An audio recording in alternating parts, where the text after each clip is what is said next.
Hello and welcome to lesson 2, all about behaviors. So, a lot of times I get asked or I hear students need to be punished. They need to understand that they can't do that. And I completely agree.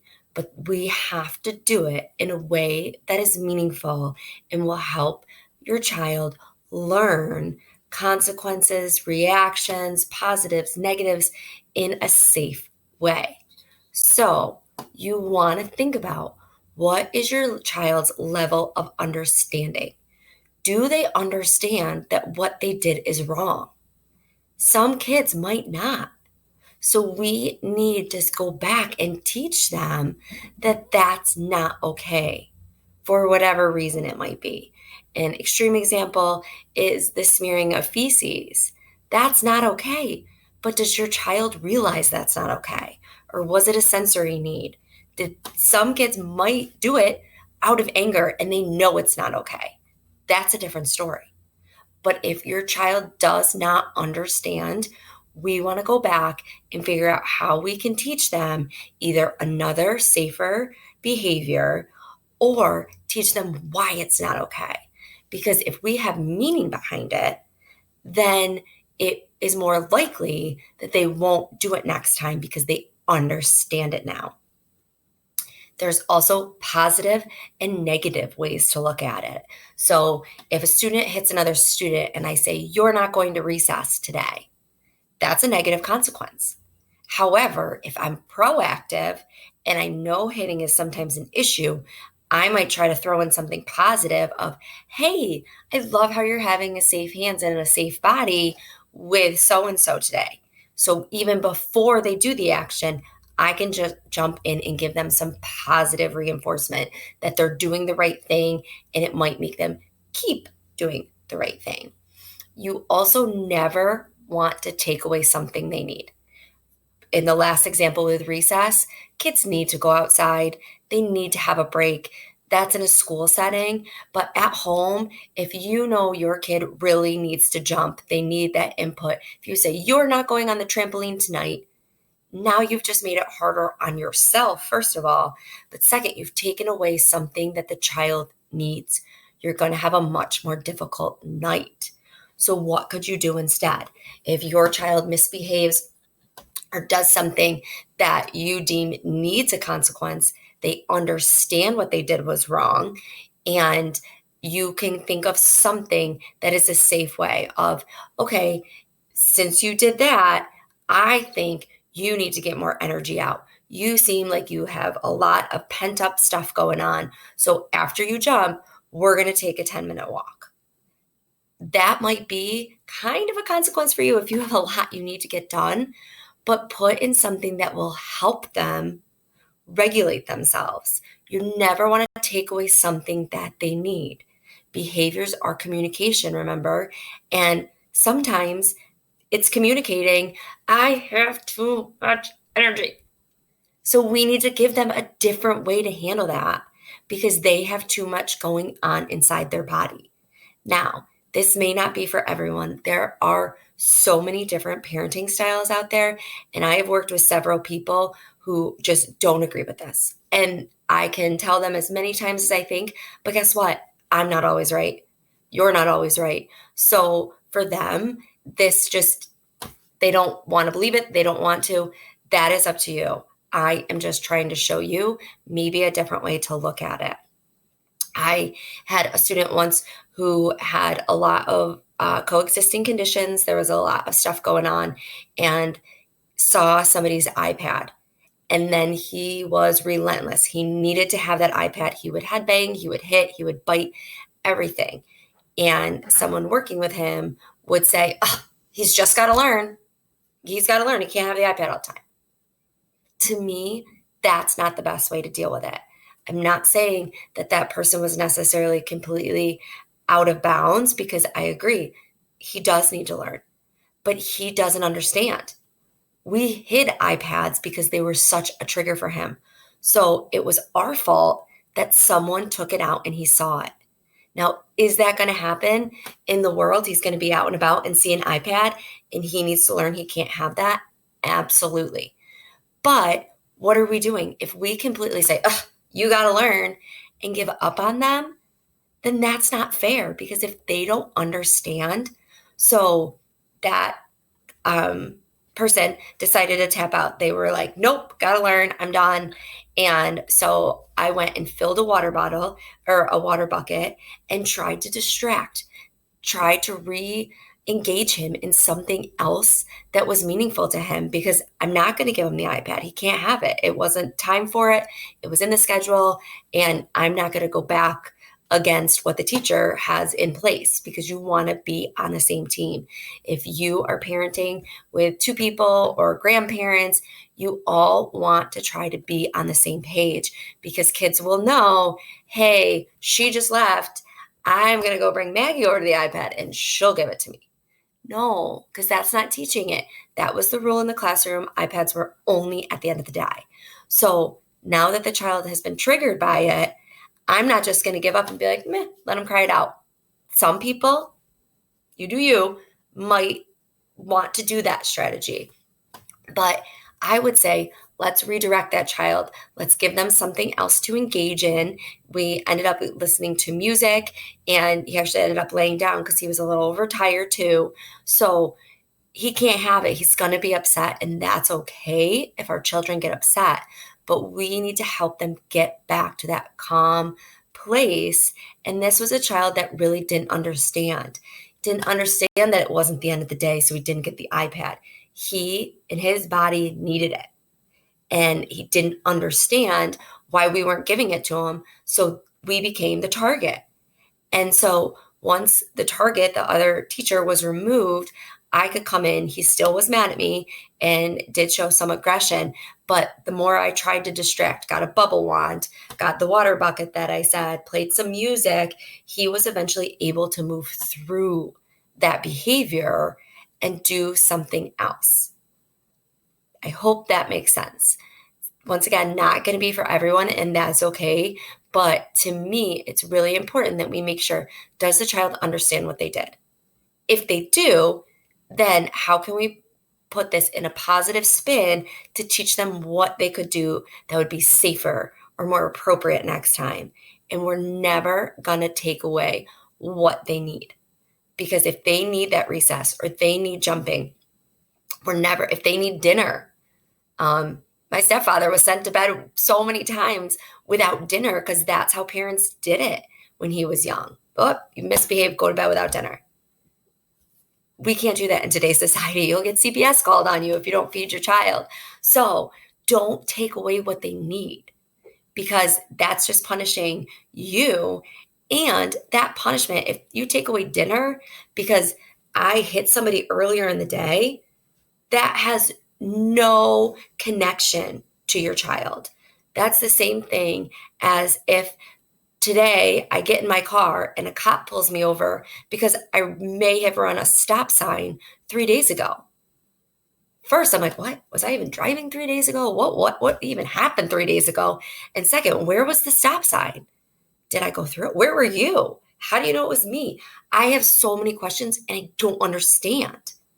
So if we cannot make a connection between the behavior and the positive or negative consequence, maybe the negative consequence is you just threw all your magnet tiles. Now you have to clean them up. I'm going to help you. We're going to walk through it. It might take a while, but that's the consequence, because it just happened. They just threw them. They saw them. If I come back tomorrow and say, hey, pick up these magnet tiles you threw yesterday, if they don't remember that, if they don't have the capacity with their language yet, then they're like, what?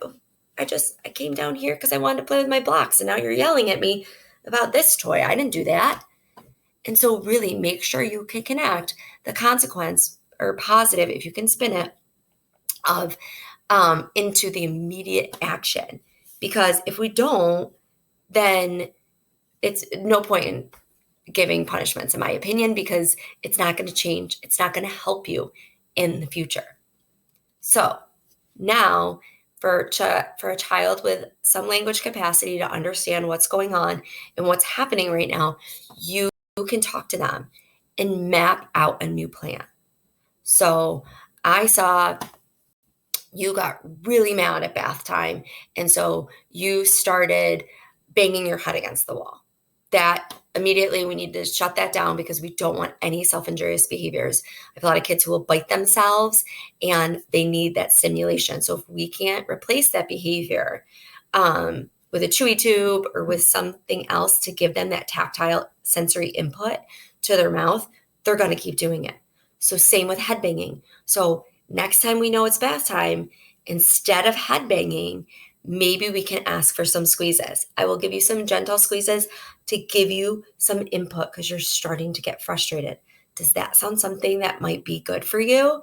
And the child, if they have the capacity, might say, yeah, I do get really upset and it's just an impulse for me. So maybe we could do that. And then you can say, hey, can I try to give you some squeezes right now? And you can tell me how hard or soft you want them. Some kids really like that really light touch, and some kids really want the firm squeezing there. And then you're going to tell everyone that is in the home with the child or is working with them of, hey, we realize Sammy gets really upset and he always goes to headbang. Yes, we have mats around the house, so we can get a mat. So if we can't stop him immediately, hopefully he'll hit a mat. But we're really going to try and be proactive and give him more sensory input throughout the day. Is this going to work all the time? Absolutely not, unfortunately. But you are now being proactive. You can feel like, okay, I'm trying something new. This is good. We all kind of get that positive energy when we have a new plan or we're in the beginning phases. Now, say you try it for a couple days, it is not working. We still have that head banging every time we get upset. The student I worked with that I talked about earlier, he did wear a helmet because it was such an unsafe behavior that we really needed to protect him at all times. So that is always an option. Another option is to have a head banging spot, even though we don't want it, but we can put mats and cushions and things that would be safer. We can't extinguish the behavior yet, but we can come up with a safe plan to do that. I know you're getting upset. Why don't you go to your safe spot?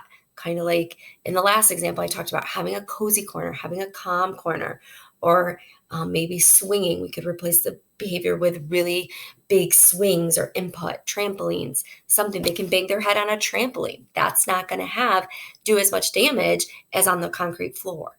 So really try to come up with new solutions. It might seem different. It might seem maybe an ice pack. Now I'm just thinking off my slides, but and then tell everyone the plan. So if you're not home, this child will still feel safe because, hey, grandma knows what to do when I'm upset. Grandma doesn't get scared of me. Grandma can handle this. And you're really going to have to educate and help grandma get to a place where she feels confident and she doesn't just say, go to your room, and then he's headbanging and all alone. And that's not what we want because unfortunately, children do have self-injurious behaviors or they can inflict harm on other people if they get really mad and lash out, scratching, biting. All those things are things that we really want to come up with a new way for them to show their distress and get it out. All right, so we can use social stories. I alluded to this before, and Dr. Carol Gray was a genius. And what she really wanted to do is give a narrative and illustrate a situation or a problem and how to deal with it. So when I get mad, I hit my head. That scares me. Maybe if it does scare them, but it probably does. If they have this high level of language and they can understand, it scares mommy. Next time when I get mad, I am going to da da da da da. So this is giving them a narrative, and you can read this not when they're in crisis necessarily, but before the crisis. So that way, when the crisis happens, they already have a narrative in their head of, oh, I'm upset. I don't want to hit my head because it's going to scare me and scare mommy. So I'm going to do this. There is a level of language that needs to be understood and expressed in order for these to work, but they can be really beneficial. A lot of times people will use them with potty training or sharing or getting on and off the bus, transitioning. We have one that we send home for summer for students because there's going to be a lot of home days for a little while before summer school starts. So summer's coming, it's exciting. I'm going to be out of my routine, and that can be scary, but it's going to be okay. I'm going to spend time with daddy during the day. I'm going to see Nana, whatever it might be. We can plop in specific details about your child's environment and routine to give them a narrative to help regulate them and to help look for those behaviors we want to see. Another thing we can do is visual mapping. And once again, I'm not a behavior analyst, I'm not a psychologist, so you can Google all these things and get people who have practiced this a lot longer than I have. But this is when you break down what the behavior was, what were the feelings around them for the child and everybody else, and what we can do next time. So this can be something as simple as if you take a piece of paper and draw 4 columns and write at the top of the column behavior. So hitting. How did that make me feel? And the kid, if they have the expressive language skills, might be able to say, like, I was out of control. I was really mad. And so you can write mad or draw a face. And then you say, how did that make other people feel?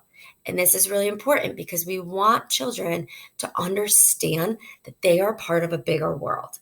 Their behavior impacts other people.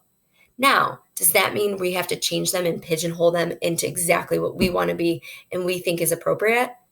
Absolutely not. But before we get our society to be more accepting, we want to show them that, hey, if I hit you because I was really mad, that made you sad. And when a student gets or a child gets to the point where they can start and talk about that and really understand, that's when we see big behavior change. So then the last column will be, what can I do next time? I can say, give it back. So somebody else took the child's toy, they immediately hit them hard in the face or something. That I was really mad. I made Johnny cry, so he was sad. What can I do next time? And that is really powerful because whether you're neurotypical or neurodivergent, we all live in this world where we need to coexist and we need to understand other people, have empathy for other people. Now, if that situation occurs where another student took the child's toy, I might go back to the child that got hit, even though I'm not going to punish them for taking the toy. They got hit. Once they're calm from that situation, I might go back and do it with that child as well. So if you have a sibling in a house and say, okay, what was your behavior? You stole his toy. Why? How did you feel? I don't know. I just wanted it. Okay. So you wanted it. You had a desire. You had an impulse. Maybe we can use that language. But then how did that make him feel? Really angry to the point he hurt me. Now, both kids, not necessarily, well, both wrong in some ways, but so he hit me. What can you do next time? Ask him for the toy. It's important to teach the neurodivergent child, or maybe they're both neurodivergent, or maybe they're both neurotypical. And this can happen. This strategy can be used in a regular preschool or school setting or home with siblings, of showing that behaviors have consequences. Not necessarily consequences like, oh, now I'm in trouble, I miss recess, but consequences that you made your friend sad, or you made your friend so angry, he lashed out. And getting both sides to understand. So this can also be done if you have 2 kids who really are a little higher level language load. I have a high schooler right now who gets really mad because nobody ever wants to talk about what he wants to talk about. So he gets really upset. He internalizes it. They don't like me. They don't want to be near me. So we might do something where, okay, what is your behavior? You're talking all the time about Legos. How does that make you feel? That makes you feel really happy. How does it make other people feel? Not interested, frustrated because you've been talking about it for so long. Does that mean I'm going to try to tell the child you can't talk about Legos? Absolutely not. That is their interest. That is their favorite thing. They should absolutely be talking about Legos. But if they understand that the other student isn't interested, they can go talk to someone else. Or, hey, this kid really likes Marvel. And guess what? There's Marvel Lego scenes. So maybe we can get a Marvel Lego scene to get you both kind of interested in that. So you can really use these maps. You can create maps about interests. So if this student, for example, really wants to be friends with somebody else, he really likes this other student, and the other student really kind of isn't as interested. And I might say, okay, let's draw out, let's put the kid's name in the middle. What do we know about him? What does he like? What does he not like? What are some things you guys have in common? You both come to this school. You both know this teacher. You both know, and I might try to map it out to give the child some ideas for ways of making that connection. And in the beginning, I might really structure it. So have them both come to my room and say, hey, look at these Marvel Legos. Or I can print pictures of Marvel Legos, or really simple things. And then try to foster that communication by using something like a visual map that really, and that's what I call it. I'm sure there's lots of other bubble maps, Venn diagrams, whatever you want to call it. But really breaking it down and making it more concrete for kids is very helpful, because if they're having behaviors, then they are communicating to us that something is wrong. And if we can be proactive and try to find a way to help them in situations, whether it be a behavior or just a social situation that they want, it really puts things out there and it gets you talking about feelings if they can understand, and how to move on with things, because we live in a society that is so fast paced. It is so busy all the time that until we can slow down society and get society more accepting, we still need to educate everyone, neurodivergent, neurotypical, everybody, about how other people think. And it's different than us, and that's okay. So I'm going to give you some more examples now to do some more digging. So I had a student, I had to put their initials because I wanted to make sure I told the right story. But I alluded to him earlier. He really has some struggles sharing, and we know it's a trigger. He is the sweetest little bundle of wonderfulness, but he turns into this bear whenever he has to share. So his lid is here and it's flipped. The minute someone says, can I have that? He's like, no, no, no, no, no, and really has a big reaction. So if we know that's a trigger for him, and we can do some things of, like I said before, I think I already talked about him, the timer example, showing him that it's okay, taking deep breaths, being very calm with him. The other thing is when he flips his lid and he might hit me or try to hit the other student, always want to try to protect and deflect as much as you can to keep everybody safe. But I'm going to come up with a way to try and get him to go to a safe place. This is the student that we've worked with who now he has to share something and he really doesn't want to. His first reaction is to be like, gimme, gimme, gimme. And if we can say, where are we going to take a break for 30 seconds while he has the toy? This kid now knows, going to the break room. And he will walk with an adult to have that time away while the other kid is playing with the toy or whatever, so it doesn't upset him, the other child seeing it, and he wants it so bad, and then the other child will bring it over. And eventually now we've gotten to a point where he will sit and watch the other kid, and now they're starting to engage a little bit. It has taken a long time though, but we knew that about him, so we were able to be so aware of what we need to do to set up the environment for him to be successful. The other thing you want to do is you want to pick your battles. So I had a student a long time ago who loved to be naked. He would try to disrobe immediately upon coming into school. And obviously at home, that might be something that his parents said, not a battle we're going to fight. It's okay. Maybe I would want some underwear on just in case there was an accident, but you do you. So at school, that is not okay. We cannot be naked. So we started, instead of forcing the clothes on him and holding them down, and being like, no, you have to wear a shirt, you have to wear a shirt, and yelling at him, we had him, okay, we're going to keep clothes on today. We had a social story at school. I can wear my clothes. It keeps people safe, things like that. Excuse me. So we worked it up where if he had a spot where if he really got dysregulated, he would go into a corner. We would put a mat around him until he felt safe enough to put on clothes. His parents were great. He always wore cutoff t-shirts and shorts, middle winter.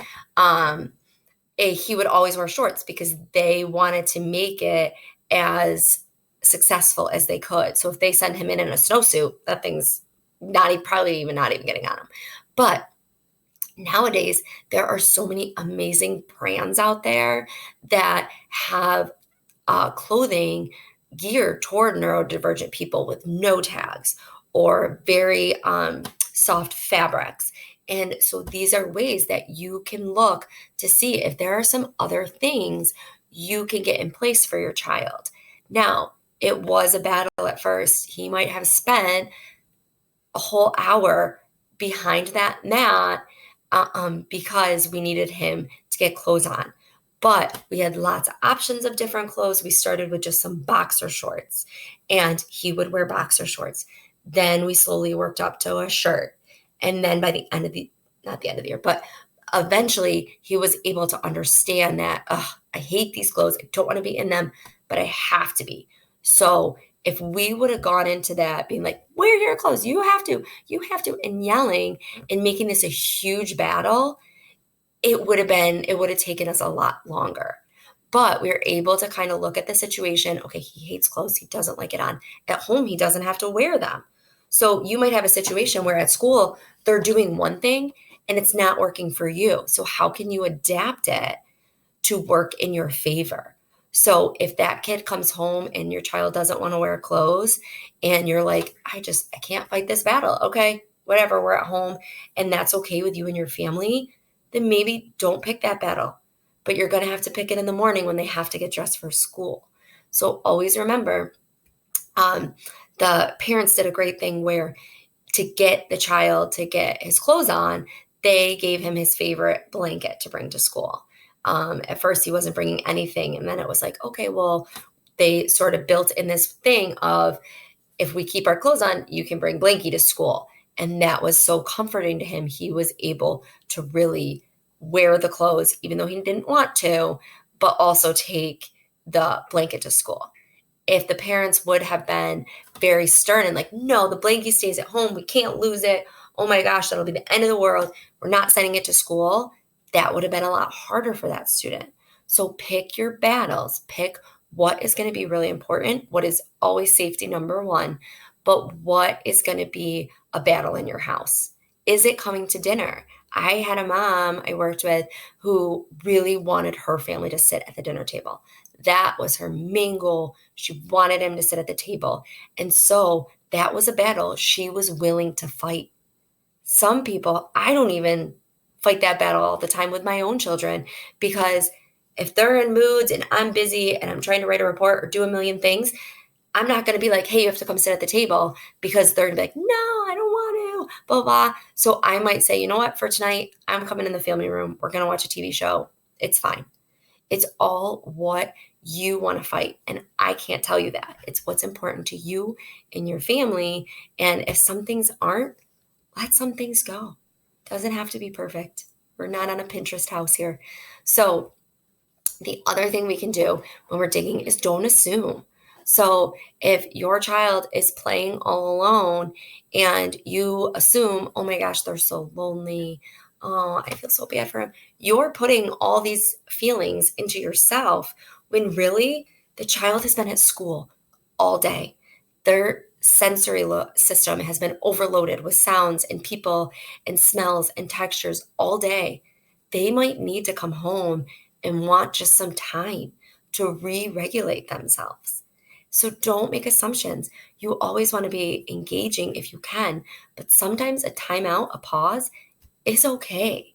So try not to put what you think is happening on your child, because that half an hour when they come home, they might just want to sit alone and play and try to be by themselves because it's just been too much all day, and that is calming to them. So we don't want to assume, oh, they must have had a bad day. No one played with them. They're all alone. No, don't make assumptions, because then you're putting that heavy burden of feeling upset about how your child's day was and all of that into yourself and your own energy when it might not be true. It's your perception of it. So try not to assume. The other thing is to make sure sensory needs are met. So if your child is showing more behaviors, then maybe we need to take a step back and say, oh, wow, let's read the notebook from school. They had a rough day at school. So they're going to be they might be in a more difficult spot tonight. So let me get ahead of that. And we're going to do lots of sensory input. We might move some furniture around. We might try to do stuff that really gives that child, if you have a swing in your house, we might swing for half an hour tonight. Just back and forth, calming music, something to really help reset them, instead of just assuming that this behavior is malicious. Yeah, malicious. Sorry. Maladaptive, I was going to say. So the behavior is malicious. It's not always. Sometimes we need to do that digging and really get to the root of what's going on. This is not for everybody. My theory on behaviors, I'm just teaching you what I've seen, what my kind of perspectives on things are. If you are a parent who really believes in discipline, really believes in other things, take maybe one little nugget you might have gotten from me today. But if you're open to change and you're open to maybe trying to see it in a new way, then I hope this was helpful for you to try to think of behaviors a little differently. So we finished up all our modules. I'll see you in the last video for the wrap up. Bye for now.